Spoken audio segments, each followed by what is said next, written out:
So just imagine that you're an African-American woman waiting for a connecting flight at a Turkish airport.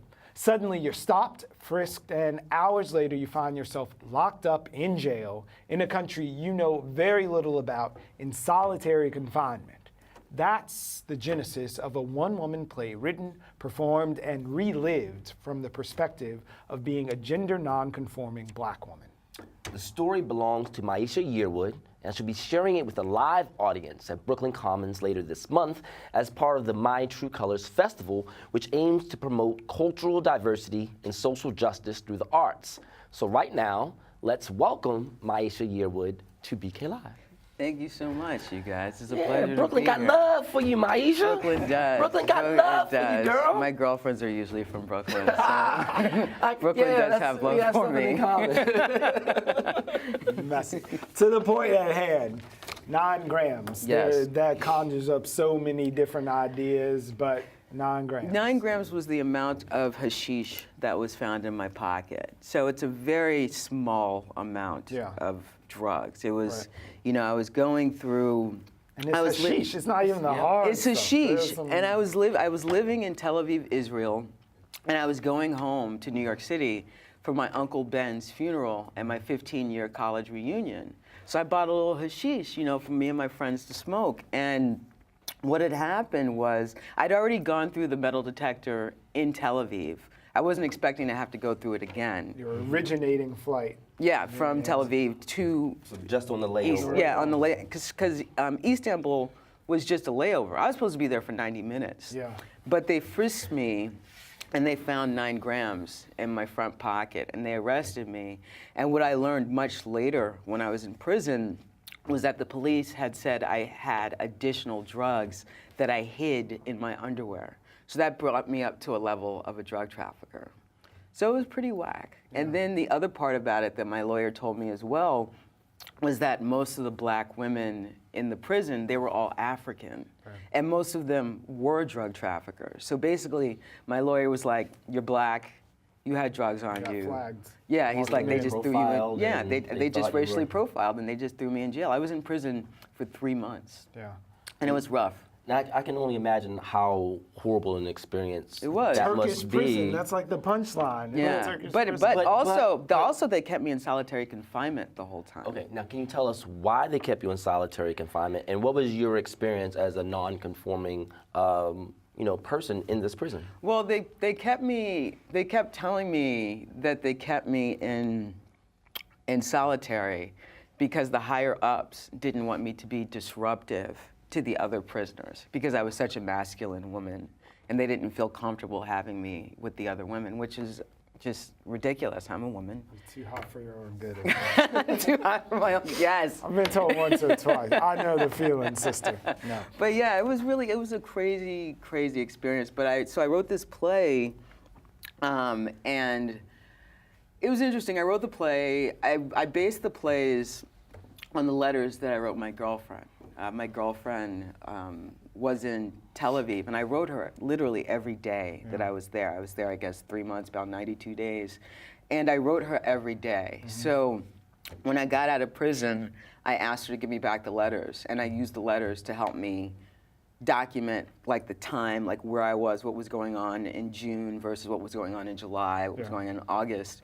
And I used that to sort of help me tell this story. But the play is good. I mean, it's definitely sad and depressing, but it has so much humor in it. Yeah. And people walk out of the theater and they're really surprised how funny it was. So I'm tempted to mash in my brain Locked Up Abroad, which a lot of us become obsessed with watching on the telly, and Orange is the New Black, which a lot of us binge this weekend. So if I was to take Locked Up Abroad and Orange is the New Black and they had a baby, is that your experience? I mean, I guess to a certain extent. I mean, except that I didn't have much experience with other prisoners. Yeah. Like, I would see prisoners when they would deliver my food. But even then, they didn't usually open the door. They just stick it through the food door. But sometimes I'd be having conversations with people through the food door. Yeah, or through the, But, you know, it was interesting. Like, I would Because they really didn't let me out. Like, Right. they didn't let me go outside. But what's that experience? Because we like think that we are getting on with it and killing this administrative segregation for young people, and you can't be 18. But you describe like a window that's the size of your arm, like being your outlet to the world outside. Well, yeah, it's small. I mean, it's like a small envelope. Yeah. That was what you could see outside the door. I actually had a really large window behind me. I had like a huge window. It was pretty big, but I looked out onto a cement wall. It was 30 feet tall, so it was 30 feet all around me. I mean, it was just prison. Now, you're from New York. One of the things I read in one of the articles you wrote was saying that, you know, you're well educated, I you've am. written for so many numerous I am. huge I mean, companies yeah, and I mean, publications around. So you never sort of experienced anything like this. You know, a lot of times as African Americans, we experience freedoms a lot of times abroad. But you went to a 90% Muslim Yeah, I was country. 90%. How would you, you know, sort of describe your experience of, you know, like we were saying earlier, you know, mass incarceration is the new Jim Crow here Yes. in the United States. You know, how was it to realize that you would still be profiled abroad? It was bugged out. I mean, I didn't really realize it because so much of my time when I was in solitary was just like, how long am I going to be here? Like, you know, just waiting. Yeah. How long am I going to be here? How, like, every day? And then when What I was the State Department saying? You mean the United States? The United States, yeah, were you able to? Well, I dealt with the American consulate, Okay. and they were just always like, you know, they did what they could, but their thing was like, this is not our country. We have to do. And that was so funny because the first time I met the women from the American consulate, these two women would come visit me once a month, and the first time they met me, they were like, we've never seen anyone put in prison for such a small amount. But that's because they didn't know that the police had said that I had hid so much other drugs underneath my clothes. I didn't find that out until I got a lawyer. And I didn't even get a lawyer. Understand what they were saying in front of you to say. Yeah, you know, and he told me, and I'd already been in prison for 2 months and a half when I learned that. That's when I found out that I was in jail as a drug trafficker. Like the women from the American consulate didn't even know. Yeah. They were just like, but they were like, you know, I'm sure you're gonna go to court, they're gonna toss it out, and then you can go home.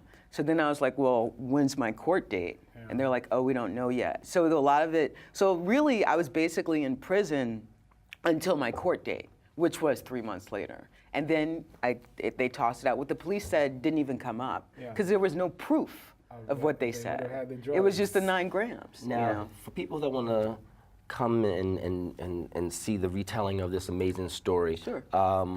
They can go to mytruecolorsfestival.com to Yes. purchase tickets. What day is the performance? It's June 20th. That's why I said the website. So go to the website. Yeah, go to and the you can also website. go to 9grams.com as well. Okay. June 23rd, 24th, and 25th. It's a Friday, Saturday, and Sunday. Okay, so- And like you said before, you know, I'm not new at writing. I've been working as a Hollywood writer for the last 20 years. I've written a lot of TV shows. I've sold a couple movies, but this is my first play, so it's exciting. I like being a part of the theater world in New York. It's fun. Well, I'm so glad that you had that experience to not only internalize what you went through, but to be able to retell the story in a way that other people can relate as well. So Yeah, I mean, I'm really it's pretty sorry for relate- what you went through. Thank you. I mean, it was a couple of years ago. It was 2009. Like, there's a part in the play when I first got to speak to my family, and I'd been in there. I couldn't use the phone until like I was there for like a month and a half. And the first person I spoke to was my mother, and she told me Michael Jackson died. So like Michael Jackson died when I was in prison. Okay, so I gotta stop right there. It's too much. 9grams.com for tickets, Yes. mytruefestival.com for tickets. Yes. And it's a powerful story. Yes. Okay. Thank you. Thank you.